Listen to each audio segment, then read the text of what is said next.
Well, hey there, Mama, and welcome back to the Moms Overcoming Overwhelm podcast, episode 123. I'm Emily McDermott, and I'm here beside you on this journey as we work together to declutter your home, head, and heart. Many of you in the free Facebook group, which if you're not there, what are you waiting for? tinyurl.com/moms overcoming overwhelm, have been telling me that one of the challenges you have been having is sticking with systems in your home. So perhaps you establish a new system and you're really excited about it and it works for a while, and then things kind of go off the rails and things are really chaotic again. Does that sound familiar? Well, don't despair, because today we're going to be looking at how we can simplify 5 different home management systems so you can actually stick with them and help your home run more effectively and efficiently. So, what do you say? Grab that notebook and pen and let's dive into today's episode. Hey there, Mama. Are you tired of all the stuff crowding your home, calendar, and mind? Do you wish you could say goodbye to the endless to-do list running around in your head? Want to declutter but don't know where to start? You're in the right place. Welcome to Moms Overcoming Overwhelm, where you will find proven and practical solutions to declutter your home, head, and heart. Hi, I'm Emily, a wife, boy mom, and simplicity seeker. I struggled to get pregnant and felt overwhelmed until I discovered decluttering could create the physical and emotional space I needed to become a mom. Now, 2 kids later, I've transformed my life and motherhood by developing simple systems around decluttering, capsule wardrobes, kid stuff, cleaning and tidying, meal planning, time management, and more, and I can't wait to share them with you. If you're ready to reclaim the time and energy you crave, be present with your kids, and finally enjoy the life and motherhood you so deserve, let's kick overwhelm to the curb, shall we? Grab your lukewarm coffee, your notebook and pen, and clear up some counter space. Let's do this. Well, in case you missed last week's episode all about my favorite clutter-free Mother's Day gift ideas, I wanted to remind you that I am having a flash sale on my decluttering coaching services. So this is only happening a couple times a year, and it is 20% off my regular pricing for both virtual decluttering coaching as well as in person if you are in the greater DC metro area. So if you want to head to the show notes today, there's more information about how you can make sure you can snag your discount.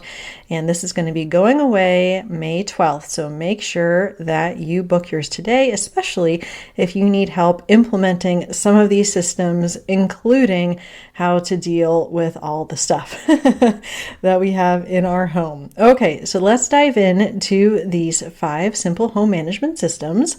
Number 1 is laundry. How we love it, right? I do have an episode about laundry. It's episode 26, which will be in the show notes today as well. And there is this connection, I see at least, between the amount of clothing that we own and the frequency we want to be doing laundry. So if you want to be doing laundry once a week, there's going to be 7 days worth of clothes in the laundry. So it's good to probably have at least 14 of each type of clothing piece and understand that you're going to be doing multiple loads of laundry on your set day because of the volume.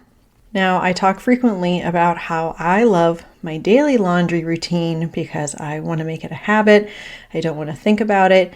Also, I end up usually doing 1 load a day, sometimes 2 if I need to do sports stuff separately because it tends to get a little bit stinky. But you want to make sure that it is a system that works for you and your family. Now, if you have older kids, you might be able to have everyone doing their own laundry, and everyone has a particular day of the week that they are doing laundry themselves, but you're still only doing maybe your own once a week. And one way you can kind of experiment with this, if you're not sure, maybe I could try less clothing and do laundry more frequently and see how that feels, is you can use an out of sight, out of mind bin to experiment by putting clothing that you or your kids still like and still use, but you're just going to be putting that aside and have more of a capsule wardrobe feel to your day-to-day, and you can see what it's like to have less clothing, do laundry maybe once a day, and see if reducing the volume, in this case, will reduce your overwhelm. So laundry, of course, something we all have to live with, and figuring out what system works best for you is often determined by the amount of clothing that we have. So the second home management system that we want to simplify is meal planning. And we did talk about this in episode 41 with Lauren White. And you want to decide, much like clothing or laundry, what rotation you would want for meals. So perhaps you want to start with just a 1-week meal plan, or perhaps you can even do 2 weeks. So that way, if you have that set 14 to 15 meals, you can just do two-week rotations, and then you have things figured out for a month. And I have a brainless crowd pleasers list. I got that term from Kendra Adachi.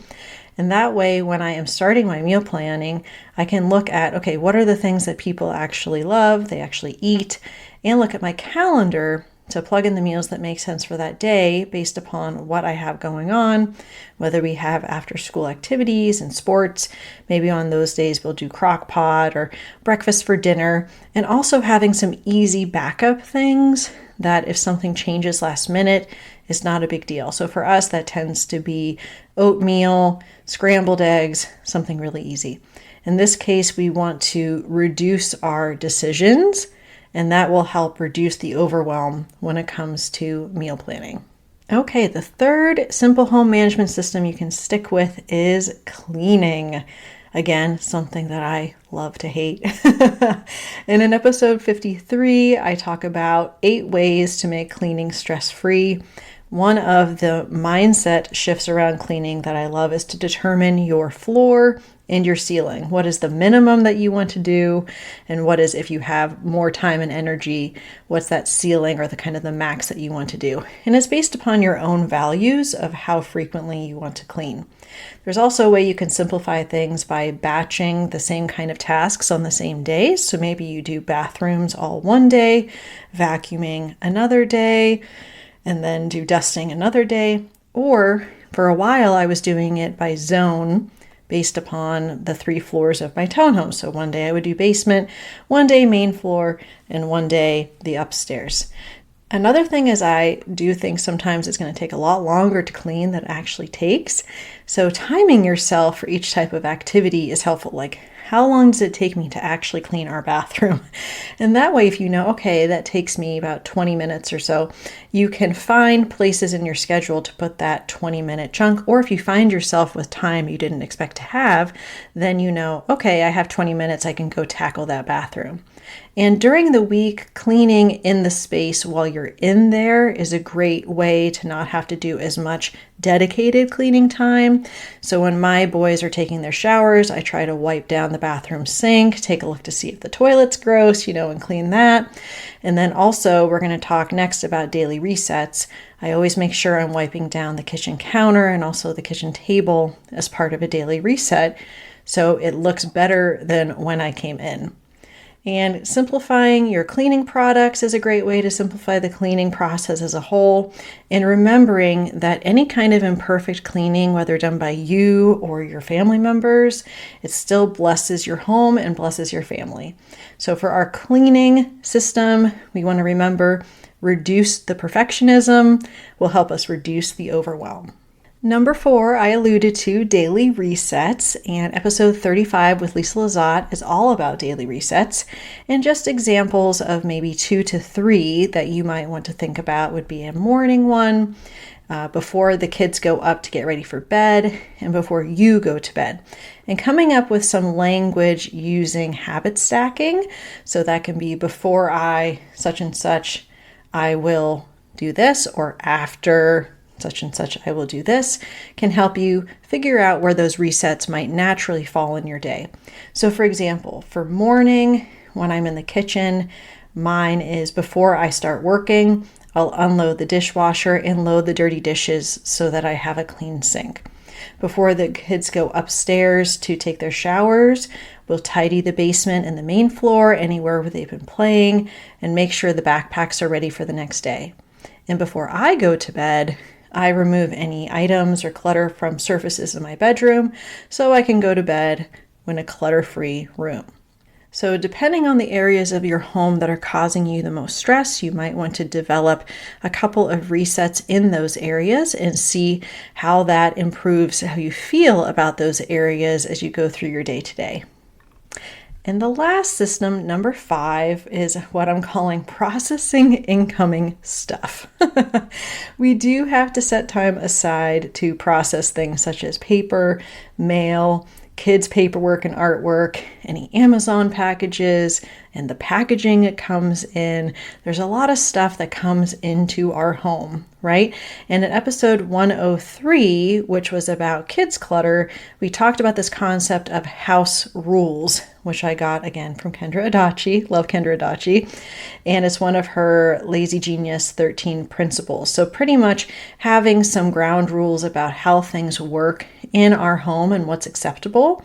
So when it comes to stuff coming into our home, that might be we touch mail once. So that either means that we recycle it or we shred it or it goes in our inbox so that we're able to process it. We break down the boxes that come in and take it right out to the recycle bin. Whatever is coming in, whatever that item is that came in the box, we want to treat it like it is groceries, like perishable groceries, which of course we put right in the fridge. So we want to put things back to their permanent home, wherever that might be. And then also not using the kitchen counter, the dining room table, any of these surfaces as storage space. So you want to think about, okay, what are some of my ground rules around what is coming into my home? And then developing a few of those that you can practice with to develop that system. And of course, I have a bonus system for you, developing sustainable decluttering systems. So we've talked about this in previous episodes about scheduling a weekly donation, either pickup or drop off, joining in a challenge in our free Facebook group, which we just started a challenge yesterday. So you're welcome to come and join us. And also one-on-one support with me if you need help with any of these systems, but especially processing incoming stuff and your decluttering system. Again, I'm having this 20% off flash sale between now and May 12th. You don't need to have the service completed by May 12th. You just need to have the actual initial call booked by May 12th. So check out the show notes today if you have any questions. And I'm very excited to hear more in the Facebook group about the systems that you all will be implementing. On Thursday, I'm going to be talking to Alicia Cohen, and we are going to be talking about ADHD, how it affects women, and also how it impacts our ability to do focused activities like decluttering and how to be more productive and intentional in our day.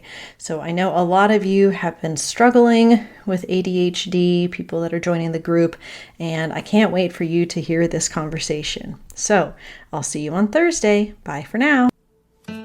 If you like today's podcast, here's what you can do. Just take 30 seconds to leave me a review. I know you're a busy mama. You're overwhelmed, in fact. But 30 seconds of your day makes such an impact. I'll be blessed by your words. They'll definitely make my day. And who knows, you might be entered for this month's giveaway.